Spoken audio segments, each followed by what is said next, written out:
Selamat pagi, Assalamualaikum warahmatullahi wabarakatuh. Kita ketemu lagi di sini, anak-anakku, khususnya di sini untuk kelas 10 siswa baru SMA PGRI 43 Singaparna. Oke, kali ini kan kita sedang melaksanakan kegiatan PLS atau pengenalan lingkungan sekolah. Di sini Ibu akan memberikan materi tentang kurikulum untuk SMA, khususnya di sini untuk kelas 10. Nah, mungkin kalian juga waktu SMP sudah mengenal kurikulum 2013. Sama ya. Untuk SMA juga sekarang kita melaksanakan kurikulum 2013. Nah, oke. Materi yang akan Ibu berikan di sini tentang strukturnya terutama ya. Nanti akan Ibu jelaskan apa saja materi atau apa saja pelajaran yang akan kalian ampu nanti, yang akan kalian pelajari, karena nanti untuk SMP dan SMA itu ada perbedaan ya, perbedaan sedikit lah, tidak terlalu banyak memang. Oke, sebelumnya untuk penilaian dulu ya. Untuk penilaian nanti kita melaksanakan 3 penilaian. Di antaranya ada penilaian sikap. Nah, jadi sikap yang pertama. Kemudian ada nilai pengetahuan dan ada nilai keterampilan. Jadi ada 3 ya. Nah, untuk pengenalan sikap atau penilaian sikap di sini nanti Bapak Ibu guru akan menilai pengenalan sikap itu dari tingkah laku kalian dalam kehidupan sehari-hari, atau bisa saja dari kehadiran. Nah, itu juga kehadiran itu berpengaruh pada nilai sikap, karena dari kehadiran itu ada disiplin ya, kemudian ada tanggung jawab ya. Kemudian kalian nanti kalau dalam pembelajaran kali ini melaksanakan daring, nah nanti penilaian sikapnya apakah kalian mengikuti tidak kegiatan daring tersebut, karena mungkin saja ada yang kesiangan, ada yang datangnya melaksanakan kegiatannya secara terlambat. Nah, itu bisa nanti dalam penilaian sikap ya. Yang kedua, ada nilai pengetahuan. Nah, apa itu nilai pengetahuan? Pengetahuan adalah nilai yang dilaksanakan oleh Bapak Ibu guru, yaitu dari penilaian. Yang pertama, nilai harian tugas, atau misalnya bisa Bapak Ibu memberikan tugas ketika melaksanakan kegiatan pembelajaran ya. Tugas berupa apa saja, tugas tulisan atau tugas secara berkelompok ya, tergantung dari Bapak Ibu guru memberikan tugasnya ya.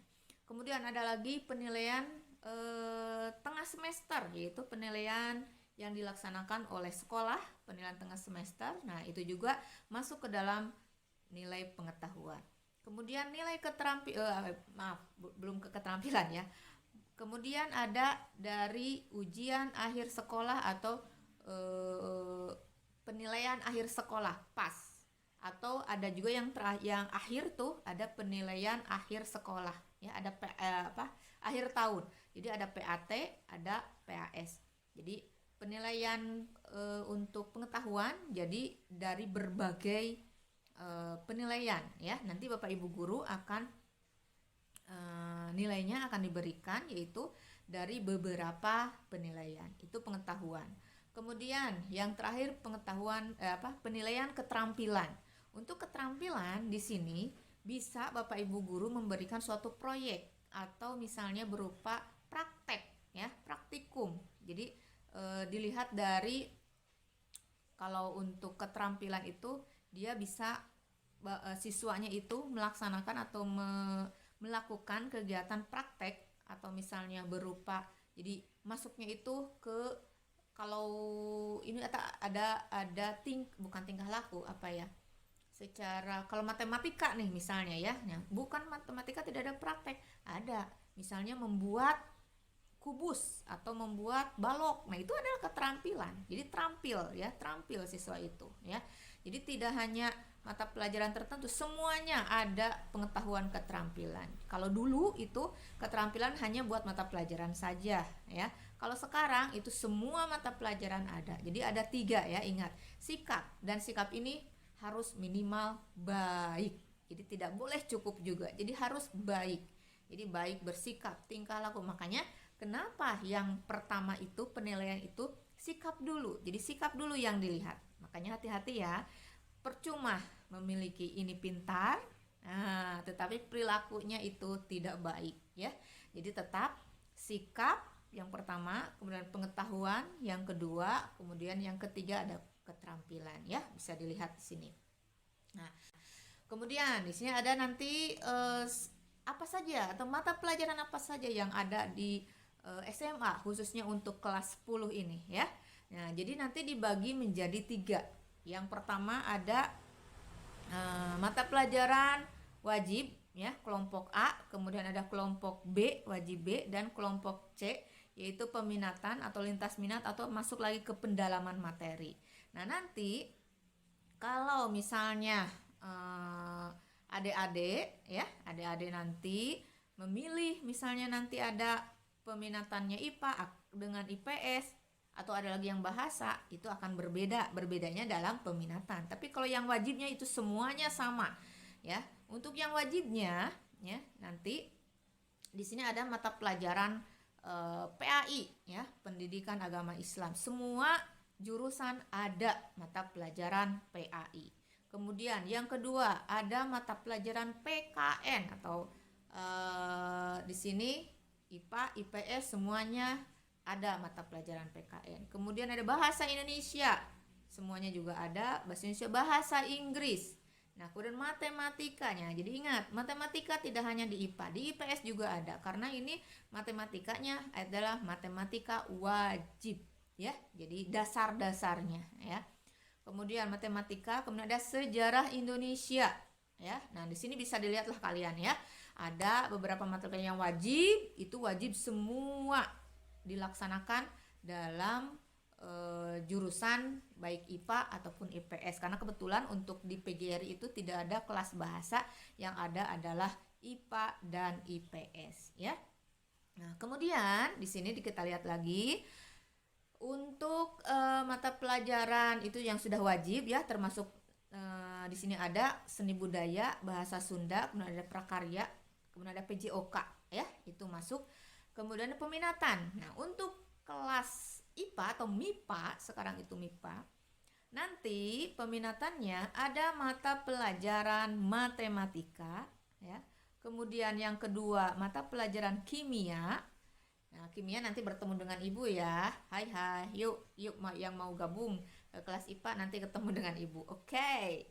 Kemudian yang ketiga ada mata pelajaran biologi dan kelas Kemudian yang keempat ada mata pelajaran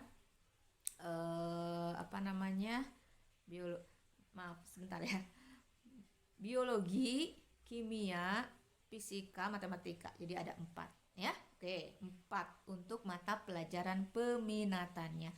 Yang tadi yang wajib sudah kita lihat di sini, ada perbedaan yang wajib dengan yang peminatan ya. Untuk peminatan 4.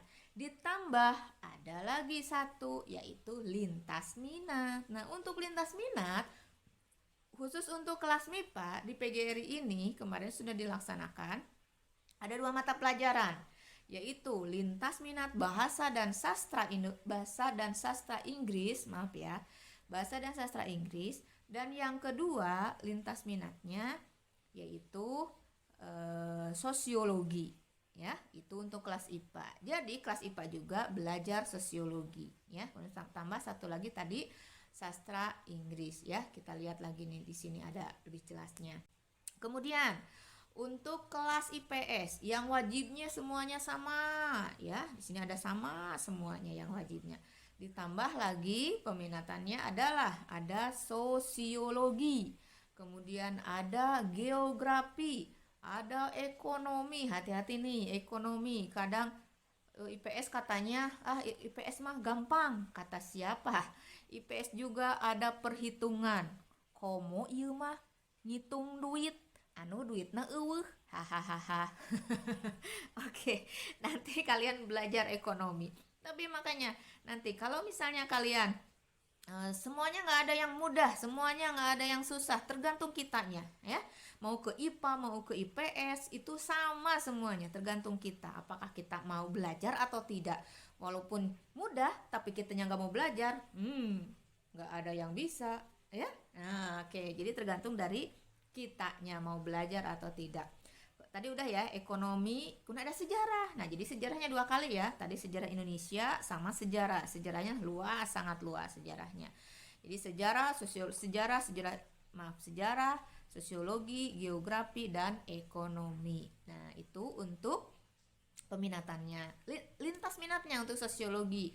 Ya, lintas minatnya nanti berarti mata pelajaran yang ada di kelas IPA, yaitu biologi. Ya, nanti kelas IPS juga belajar biologi, dan satu lagi adalah lintas minat sastra Inggris. Oke. Nah, itu mungkin yang bisa Ibu sampaikan, karena di sini harus singkat sekali ya, jangan terlalu lama memang ya. Jadi nanti kalian bisa di ini ya, nanti kalian kan sudah menentukan ke jurusan apa ya.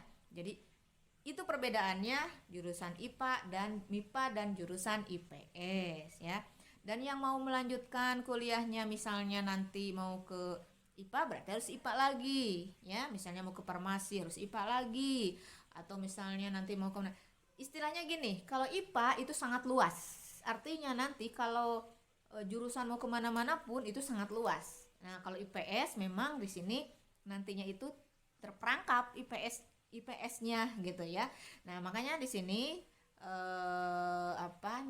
untuk pemilihan jurusan, walaupun kalian misalnya, Ibu saya takut nih ke IPA, takut yang namanya nggak bisa mempelajari. Setiap orang memiliki kemampuan. Yang jelas kalian memiliki niat untuk belajar. Oke, semuanya ya. Semoga ini bermanfaat, dan mudah-mudahan kalian bisa belajar di SMA PGRI dengan tenang, dengan bisa mengikutinya dengan baik ya. Tidak ada hal apapun yang bisa kalian menjadi tidak baik ya. Nah, untuk jurusan nanti kalau misalkan Bu Abi bade pindah, nah pindah misalnya nanti harus konfirmasi dulu ke guru BP ya, ke guru BP, dan nanti ada Pak Peri. Nanti juga ada pengenalan guru-guru ya, nanti disampaikan di sini ya. Jadi Ibu untuk ininya semuanya ada di WA. Oke, sip, terima kasih. Semoga kalian sehat semuanya. Salam buat semuanya, keluarga dan yang ada di dekat kalian. Semoga dilindungi oleh Allah Subhanahu wa taala. Jaga kesehatan, dan terima kasih telah mendengar materi dari Ibu ya. Assalamualaikum warahmatullahi wabarakatuh.